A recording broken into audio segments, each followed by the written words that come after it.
আমার অফিসে মোটামুটি ভাবে মারামারি বাজিয়েছিল এটা নিয়ে।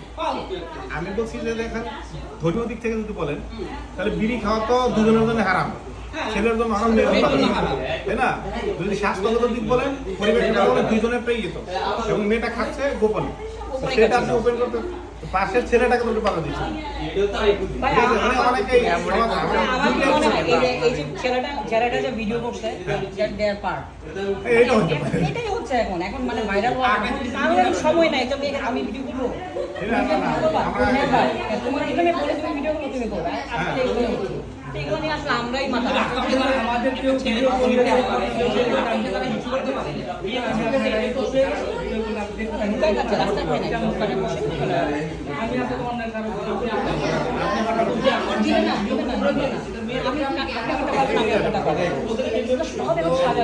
আরেকটা বিষয় হচ্ছে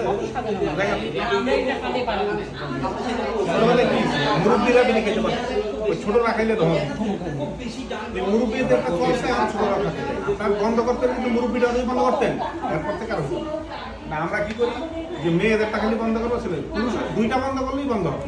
এটা তো অনেক বড় জিনিস, এই যে আমরা বাচ্চাদেরকে মোবাইল দিই, আমি নিজে সারাক্ষণ মোবাইল টিপতেছি, আমি আমার বাচ্চাদের কেমনে বুঝে মোবাইল ধরবো? আমার বাচ্চাটা আমার ছাড়তে হবে। আমি তো আমার বউয়ের কথা শুধু পুরুষেরটা বন্ধ করে করা যাবে না, আপনি যদি বন্ধ করতে চান you have to stop the social life, like আপনি সোশ্যাল মিডিয়াটাই অফ করে দিতে হবে, পুরো সোশ্যাল মিডিয়া অফ করে দিতে হবে। কোন বিষয়টা অফ করতে হবে? সোশ্যাল মিডিয়া বলতে আপনি যে মানে কিছু বলেন, মোবাইল মোবাইল বলেন, মোবাইল না, এটা বলছি কেন আমি তো